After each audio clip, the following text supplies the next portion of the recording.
กลับเราเด้บ้านเนี่ยโอ้โชคดีเดินทางปลอดภัยครับดูแลสุขภาพนำนะเออก็ให้ทำมาค้าขึ้นครับค่ายยังก็ให้ได้ดังค่ายดีๆคิดยังก็ให้ได้ดังใจปรารถนาเท้าเฮ็ดคลิปก็ให้ปังลูกขอบคุณครับๆไปเท้าแม่นหยังเอาเงินนี่ยาใส่จากพันนี่ ฮะนี่หยังกะบ้าบ่ได้ยินติดเลยถ้าเป็นบ่ได้ยินแต่เดี๋ยวนี้โอ้ย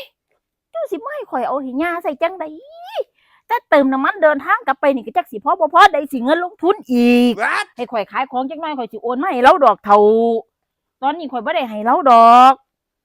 บ่ให้ก็บ่เป็นหยังดอกเห็นบ่ไปหาเงินโลดนั่นเห็นบ่ว่าหลังสงกรานต์นี้เมว่าโทรบอกยายอยู่ว่าหยังล่ะบอกให้มันมาอุ่นที่โอนทางให้มันเร็วไปสาดอก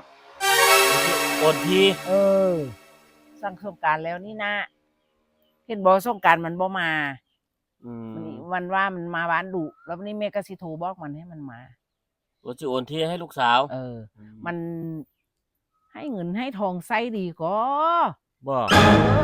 ยายมึงนะเที่ยละ2,000 3,000เพราะมันโอนให้ไส้ดีจังอีเต้นน่ะอีโอนให้มันอยู่ให้มันมามันอีโทรบอกมันเท่าเอาให้อีเมจัก5,000เนี่ยเท่าให้อีเมจัก5,000เนี่ยนี่ก็เอาเงินมาให้อีเมใส่จัก5,000เนี่ยเท่าเมไล่แท้เอา 5,000เขาเอาไว้ให้ใส่เอาไว้ให้ใส่เด้อแม่สนาโอ้ยจังซี่นี่แม่เฮ้ยโอ้ยดีจังเลยโอ้ยดีอันลูกกันว่างอยู่เด้อคันถ้าโทรไปก็ได้ที่โอ้โทรไปยามใดก็สิว่างยามนั้นล่ะแม่ที่พอดีซะนะมาได้ตลอดเวลาเด้อแม่พอดีไปหาเงินจักหน่อยก่อนชั่วจ้ามาพร้อมกันล่ะกับป้าก็ได้ลูกไปหาเงินก่อนซะนะไปจ้าเดินทางปลอดภัยไปหาเงินจ้าเอาให้ย่าให้ย่าติเนี่ยมีเงินลงทุนบ่ล่ะบัดนี้บ่ยากจักเม็ดบ่ยากแล้วครับบ่ยากจักเม็ดบ่ยากจักเม็ดเลยบ่ยากเม็ดเลย